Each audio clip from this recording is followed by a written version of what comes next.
मंत्री महोदय संजय शिरसाट साहेब असं वागतील असं आम्हाला कधीच वाटलं नव्हतं मराठ्यांना. तळ हातावरती झेलून मराठ्यांनी त्यांना सांभाळलं. त्याच मंत्री महोदयांनी अधिकाऱ्यांना सांगितले अशी मला माहिती मिळते की मराठ्यांचे कुणबी प्रमाणपत्र ज्या नोंदी निघाल्या ते प्रमाणपत्र द्या पण उशिरा द्या. आणि दुसरं असं सांगितलं जणू त्यांनी महाराष्ट्रातल्या अधिकाऱ्याला व्हॅलिडिटी जी आहे ती ऍडमिशन किंवा त्याची नोकरी हुकल्याच्या नंतर द्या. इतकं वाईट पातक आणि इतका वाईट विचार गोरगरीब मराठ्यांच्या लेकरांच्या बद्दल संजय शिरसाट मंत्री साहेब करतील हे कधीच वाटलं नव्हतं.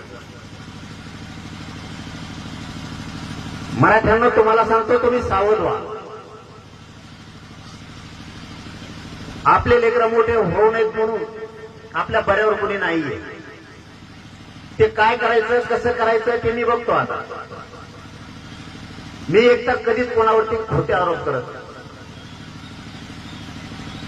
ते अंतरवालीला पण यायचे. आम्ही त्यांना फोन करून सांगायचो की या जिल्ह्यातल्या व्हॅलिडिटी थांबल्यात द्यायचे सांगा, कुणबी प्रमाणपत्र द्यायचे सांगा, मराठ्यांच्या पोराचं वाटोळं करू नका. ते आमच्या समोर फोन पण लावायचे. आम्ही त्यांचं कौतुक पण करायचो फोन लावल्याबद्दल. परंतु ही चाल ती पाठीमागून करतील हे कधी आम्हाला वाटलं नव्हतं.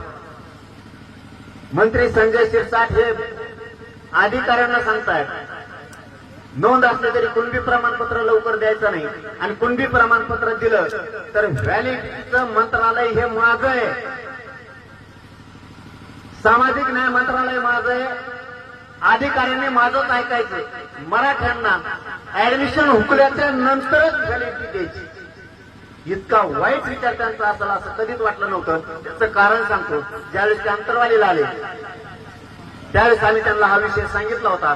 त्यावेळेस त्यांनी आमच्या समोरून सांगितलं होतं प्रधान सचिवाला मी आजचे आज आदेश काढून सूचना द्यायच्या सांगतो की महाराष्ट्रातल्या कुठल्याही व्हॅलिडिटी अधिकाऱ्यानं जर मराठ्यांची व्हॅलिडिटी रोखली तर त्याला आम्ही सस्पेंड करणार असा आदेश काढायचा सांगतो असं सांगितलं होतं. आजपर्यंत तो आदेश निघलेला नाही. याचाच अर्थ असा होतो की तुम्ही आम्हाला तोंडावरती गोड बोलता मतदानापुरतं आणि पाठीमागं तुम्ही अधिकाऱ्यांना सांगताय आपण व्हॅलिडिटी रोखू शकत नाही, पण 1-2 महिने फक्त लेट करा म्हणजे त्याचं ऍडमिशनचं त्याचं किंवा नोकरीला वाटोळ होईल. इतका वाईट विचार मंत्री संजय शिरसाटचा असेल असं कधीच वाटलं नव्हतं.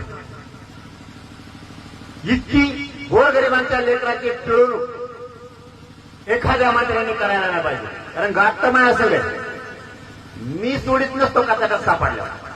माझ्या मराठ्यांचं वाटोळं जर व्हायला लागलं तर मी पळता भुईच कधी करणार. कारण ही साधी सोपी गोष्ट नाहीये. माझ्या समाजाला 70-75 वर्षापासून आरक्षण नव्हतं. आज आम्ही जीव जाळून मिळवलंय. आज गरीबाला आशा लागल्यात आता लेकरं अधिकारी होण्याचे. आमची मायमाऊली आमचा मराठ्यांचा मायबापाचा स्वप्न बघतोय की माझं लेकरं अधिकारी होणार आहे म्हणून. आणि तुम्ही जर आमच्या व्हॅलिडिटी रोखणार असले, नोंदी असून प्रमाणपत्र देणार नसले